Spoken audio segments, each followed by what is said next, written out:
Yes guys, how's it going? Welcome back to a new video on another very warm day in Newcastle. Good to be on talking about some good news in the world of Newcastle United as we won our first pre-season friendly today out in the Adidas Centre in Germany. We've also brought in a new player this morning, that's right, a new 6'2" Serbian centre-back has joined Newcastle, so we'll talk about him.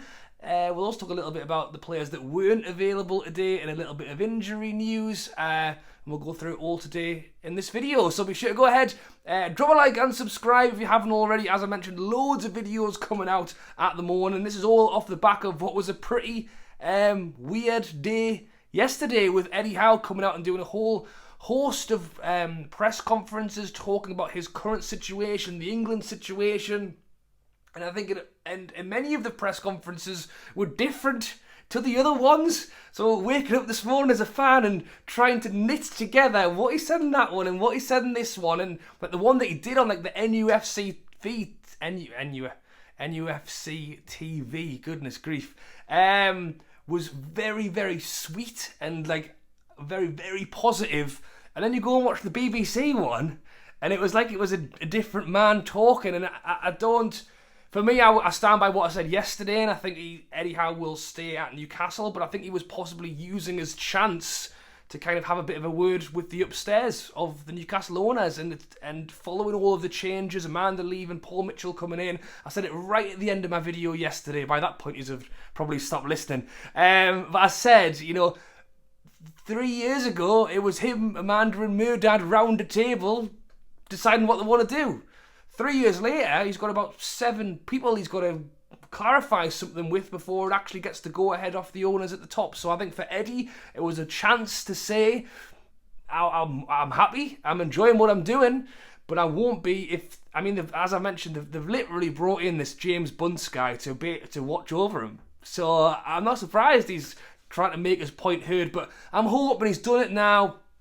And we can crack on. And they certainly did today as Newcastle won 3-1 against the German third-tier team. And bear with me. SPVGG Unterhaching. We beat them 3-1. Goals from Harvey Barnes, Jacob Murphy and Alexander Isak. 3-0 in the first half. We made quite a lot of changes in the second, bringing on some of the youngsters that we've taken out there with us, and they did grab a goal. But 3-1, minutes in the tank. Good to see Isak getting on the score sheet. There was a few people a little bit worried because I think it was one of the videos that I think was Craig Hope on the Daily Mail posted with Tonali in the video, and Isak was on a table getting a rub down. Everyone's going, "Oh God, is he all right?" Well, yes, he was. He played today. He scored the goal. I did mention Tonali, however, and Tonali didn't play. Despite the fact that it was behind closed doors, and I hoped that Tonali would play because it was registered with the FA that the friendly was going ahead. It meant that he wasn't able to feature, which is a bit of a kick in the backside, really. There was a fantastic photo of Tonali getting ready for a swim in the pool. It looks like Eddie Howe's letting him know that he wouldn't be able to get involved. Eddie Howe has spoken very promisingly over Tonali of late. You'd think that it's unlikely that he'll be able to feature in the Hull away game. Even the behind closed doors friendly we've got planned against Burnley, probably won't be able to play in that either. So it's a shame we've tried to set some of these things up to get the lad involved. It may well be we're waiting all the way till the start of the season, unless we do maybe a behind closed doors on our own turf against the Gateshead or something. We've done that in previous years. We'll wait and see. But other players that weren't involved were the likes of Gordon. People picked up on that one. And obviously Bruno. The lads who were at tournaments just haven't got there yet. So I wouldn't worry about that too much either. However, Willock, Livramento, both not involved as well. Quite a few people picking up on that one and asking the question as to why they weren't played. Eddie Howe said Willock is fine. Him and Livramento have got a bit of a hangover from their previous injuries last season. Someone who has a new injury, though, is Callum Wilson. And this has very much made the headlines this morning.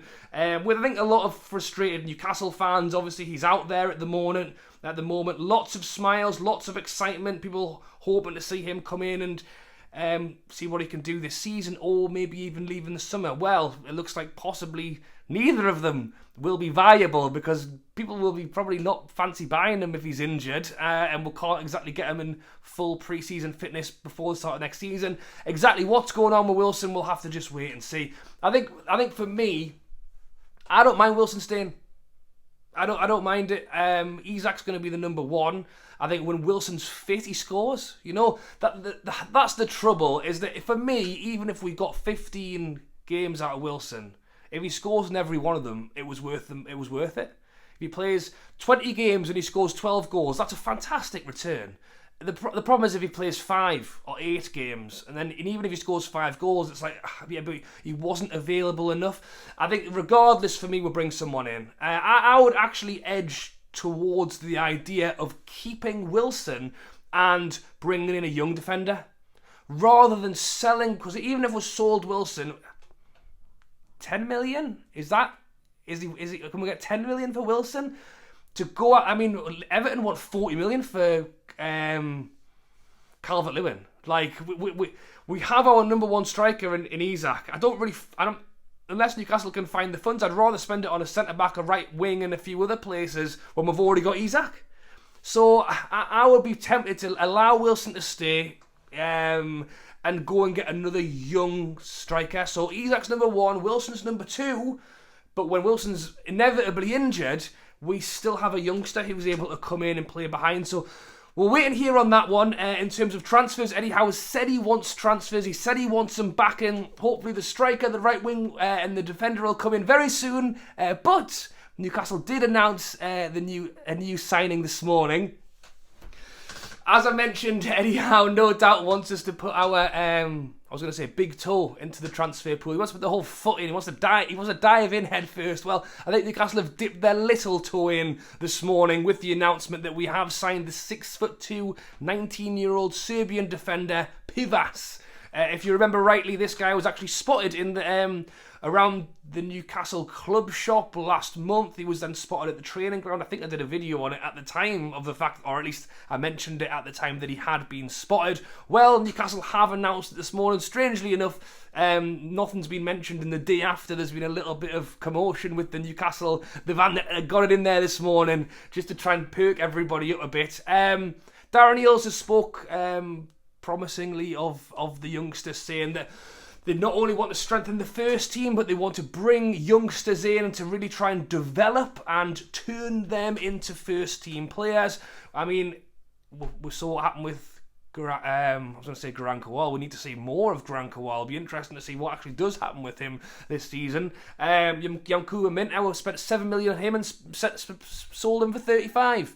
So, I'd love Pivas to come in and, who knows, be a first teamer for Newcastle in due course, or maybe he'll be worth 35 million in a year's time, So Newcastle are playing the field. They're bringing players in when they see the opportunity. It wasn't Matic. Obviously, Serbian himself has spoken very highly of the player, saying he's a huge talent and the complete player as well as a top performer, comparing him to the likes of Vidic and Ivanovic. So there you go, some big praise for the youngster, and was certainly Wonder Kid. Don't know if I would quite push that one. In fairness, who knows? He's still fairly untested, I would say, in my view, but is a youth international. He is earning his stripes. He's certainly highly rated, and I think there was a few eyes on him. So the fact that Newcastle were able to go in, pick him up, and bring him over, I think is good business. Yeah. As I say, we've seen a bit of a turnaround in the under-21s or in the reserve squad. There was quite a few players who did leave at the end of the season. Newcastle decided they weren't going to extend contracts, so we need to fill it up. You look at the likes of Harrison, who were brought in not too long ago, waiting to hear a little bit more on him. Was it MacArthur, the centre-back, who were brought in probably this time last year? So it's fair to say that we are bringing in youngsters, but that people are aware of, like named players. And Pivas is one of them. So, as I've mentioned, Eddie Howe's had a bit of a call for help. We've helped him with a 19-year-old Serbian centre-back, but I really hope that in the near future, obviously Mitchell's out there with the team at the moment, will possibly be with them over in Japan as well. We'll have to wait and see. It's going to be tough for him to do transfers from Japan, so I'll be interested to see if he does go or whether he makes the decision to maybe stay where he is in the office and try and get some stuff done. And hopefully that Eddie Howe and Mitchell can work together and keep pressing forward. So let me know your thoughts down below on Newcastle's 3-1 win behind closed doors. The likes of a Willock still not available is really frustrating. Even Livramento as well. Want to see more of him very, very soon. Again, Trippier was another player who wasn't involved because of his international tournament. So they'll be catching up, I should imagine, probably in time for the Japan trip. Let me know your thoughts on Pivas coming in, another youngster. Let me know your thoughts on the striker. Is it Wilson's time to go, or do we just go out and buy another? Keep Wilson and bring in someone as a young third choice, possibly even by the end of bring him in as a third choice to start with, but by the end of the season, maybe he's even pushing past Wilson to come in as second, and then if he fits in well and's doing really good, and then we've got Isak, young striker, then maybe next season, because you don't want to bring a youngster in and then for him to not be ready or not be good enough. Isak's injured, we've sold Wilson, then the young striker maybe isn't quite ready yet. I think if we're going to do that, as much as Wilson's injuries are frustrating, maybe just hold on to him a little bit longer so that when he is fit, you've got a good deputy. But let me know your thoughts down below. Thanks for watching, guys. Enjoy the rest of your weekend. Fingers crossed there's more Newcastle to talk about very soon. Thank you for watching, and I'll catch you later.